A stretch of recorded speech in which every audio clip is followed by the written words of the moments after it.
네, 이성호 최고위원입니다. 지난 10월 9일 투쟁에도 열심히 참여해주신, 각 지역에서 참여해주신 당원분들께 감사드립니다. 사랑하는 남녘의 동포들에게도 따뜻한 이 마음을 정의 보내며 하루빨리 이 보건 위기가 극복되고 북과 남이 다시 두 손을 마주잡는 날이 찾아오기를 기원한다. 이제 어제 김정은이 했던 이야기죠. 북한의 속성에 대해서 우리가 간과해야 하지 말아야 될 것이 있습니다. 북한은 항상 말과 행동이 다릅니다. 그리고 독재 국가를 평가를 할 때는 말이 아닌 그 국가의 행동으로 평가를 해야 합니다. 북한은 정상회담을 하는 기간에도 핵무기를 개발하고 있었고, 트럼프 대통령을 만나는 그런 상황에서도 ICBM을 개발하고 SLBM에 대한 부품들을 수입하고 있었습니다. 이제 불과 며칠 전에 우리나라에 있는 8급 공무원이 북한에 의해 북괴에 의해 총에 맞아 죽고 화형을 당하는 일이 있었습니다. 제가 걱정을 했던 것은 그런 사태가 벌어졌을 때 북한은 화해의 손길을 내밀 확률이 있다는 겁니다. 이런 말 한마디로 우리나라를 흔들고 있는 겁니다. 자유민주주의 국가에 좌파 독재 정권이 들어온 이 마당에 사람들이 흔들릴 거다. 우리가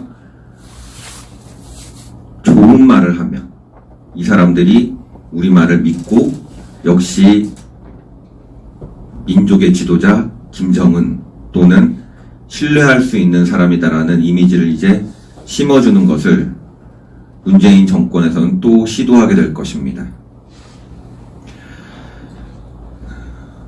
문재인 정권이 사실 제대로 된 정권이라면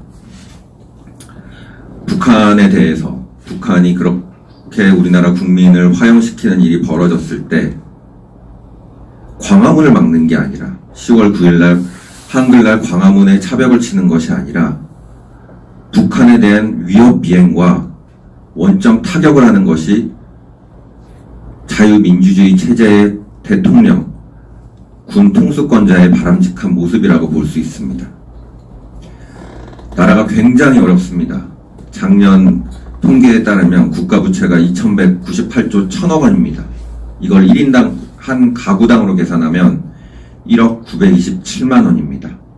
또한 가계부채 또한 눈덩이처럼 불어나서 1600조입니다. 가계부채가 1인당 한 가구당 8천만 원입니다. 이 두 개만 합쳐도 거의 2억에 가까운 돈을 한 가구당 빚을 지고 있다고 보면 됩니다. 가계부채의 주요 원인은 뭐겠습니까? 문재인 정권 들어서 급등하는 부동산 가격 때문에 지금 청년들 같은 경우에는 부모의 도움을 받지 못하면 내가 주식이라도 해야겠다 라고 해서 요새 테슬라, BTS 주식들이 엄청나죠. 빅히트 엔터테인먼트 주식들을 마구마구 사재고 있습니다. 미래가 어떻게 될지도 확신을 못하면서. 그렇다면 이런 신용대출조차도 받지 못하는 사람들, 소외되고 어려웠던 분들을 평가를 할 수 있는 대표적인 수치가 만 15세부터 24세까지 청년들의 자살률입니다. 2015년 박근혜 정부 때 비해서 작년 같은 경우에는 2배가 뛰었습니다. 청년 자살률이. 자기네들은 라임이다, 옵티머스다, 사모펀드를 이용해서 해먹고 태양광 사업을 이용해서 주변들 사람들끼리 나눠먹고 그들끼리의 공정과 그들끼리의 평등을 하면서 자기네들의 그룹에 끼지 못하는 평범한 국민들에게는 한도 끝도 없는 차가움을 보여주고 있습니다. 이제는 정말 우리가 한마음 한뜻으로 정말 마지막으로 투쟁을 해야 될 때가 다가오고 있다는 것이 느껴집니다. 이번이 최대 고비가 곧 되지 않을까, 최대 격전이 되지 않을까 싶습니다. 내년에 있을 재보궐선거, 그에 맞춰서 유승민, 김무성이 다시 등판을 하고 있습니다. 이들이 등판을 하면 결국은 문재인 퇴진이라고 하는 깃발을 들고 나올 것이며, 반문재인 깃발을 들고 나올 것이며, 탄핵 무효는 밟고 넘어가게 될 겁니다. 박근혜 대통령님은 잊혀진 존재가 되기 위해서 그들은 합칠 겁니다. 외부에 있는 시민단체들도 그들과 결탁할 것이며, 새로 생긴 정당 역시 언제 그랬냐는 듯이 항상 탄핵 무효를 외치다 선거 때 되면 반문연대로 돌아서게 될 것입니다. 하지만 지난 4.15 총선에서도 보였다시피 박근혜 대통령님의 탄핵의 강을 건너면 다 망합니다. 보수는 무조건 망하게 돼 있습니다. 사람들이 마음이 움직여서 선거 투표를 해야 되는데 아예 안 나가버립니다. 제가 이제 며칠 전부터 지난 지방선거 그리고 총선들에 대해서 대구 지역을 중심으로 해서 분석을 해보고 있는데, 박근혜 대통령님이 계실 때와 안 계실 때, 그리고 박근혜 대통령님의 인기가 떨어졌을 때, 이럴 때 투표율들이 정말 많은 영향을 미치고 있었습니다.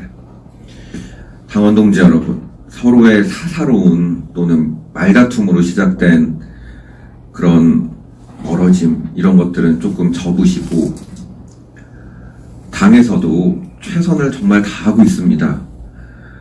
어쩔 수 없이 당 사정상 가야 할 길도 있는 법입니다. 하지만 대세에는 큰 지장이 없도록 최선을 다할 테니 당원 동지 여러분들도 일희일비 하지 마시고 한 번만 좀 믿고 따라와 주셨으면 합니다. 네, 감사합니다. 10월 5일 월요일부터 10월 11일 일요일까지 서명대 운영 현황입니다.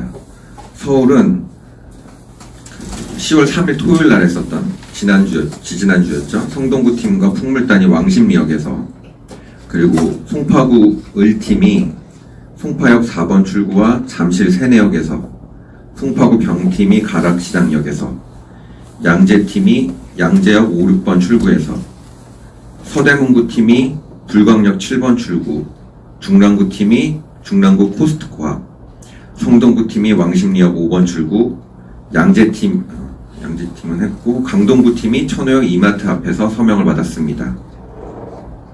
특히 중랑구 코스트코 앞은 그 모녀가 나와서 하시더라고요. 네, 그 파라솔 하나 펼치시고, 네, 감사드립니다. 부산입니다. 부산시장팀이 화요일부터 일요일까지 백양대로 1200 다이소 부산 덕천점 앞에서, 서구 충무동 당사 앞에서, 남포동 롯데리아 앞에서, 서면역 13번 출구 국민은행 앞에서, 서구청 앞, 자유시장 앞, 한양플라자, 동래역 1번 출구, 초어린이공원, 기장 일광역 앞에서 서명을 받았습니다. 대구입니다. 대구 시당팀이 서문시장 큰장 내거리에서, 달성군팀이 현풍장 화원장에서, 대구 북구팀이 칠곡 우남지공원에서 서명을 받았습니다. 인천입니다. 인천시당팀이 3일 동안 굴포천역, 부평시장역, 동암역 남광장에서 서명을 받았습니다. 대전은 대전시당팀이 목청교 앞에서 서명을 했습니다. 경기입니다. 경기는 수요일부터 일요일까지 김포시팀은 김포시장, 광명시팀 철산역 2번 출구, 남양주팀이 진건면 용정리 농협 앞, 평택 송탄서명팀에서 송탄시장, 시흥팀에서 산미시장, 성남팀에서 모란시장, 수원시팀이 지동시장, 안양의왕팀이 인덕원역 4번 출구, 남양주팀이 평내 호평역, 시흥시팀이 오이도, 수원시팀이 지동시장, 화성서명대팀이 화성 남양내거리, 안양의왕팀이 안양 2001 아울렛에서 서명을 받으셨습니다. 충북입니다. 충북 도당팀이 제천시장에서, 그리고 진천 전통시장 앞에서 이틀에 걸쳐 서명을 받았습니다. 경북은 구미시 을팀이 선산시장에서 서명을 받았습니다. 경남입니다. 경남은 이틀 동안 마산 서명팀이 의령시장에서, 그리고 양덕동 홈플러스 앞에서 서명을 받았습니다. 경남 도당팀이 삼천포 NC마트에서 서명을 했습니다. 제주입니다. 제주 도당팀이 제주시청 앞에서 서명을 받았습니다. 마지막으로 나라지킴이 봉사단이 용산역 1번 출구에서 서명을 받으셨습니다. 그래서 총 서명인수 6,694명, 일반 당원 1,057명, 책임당원 351명입니다.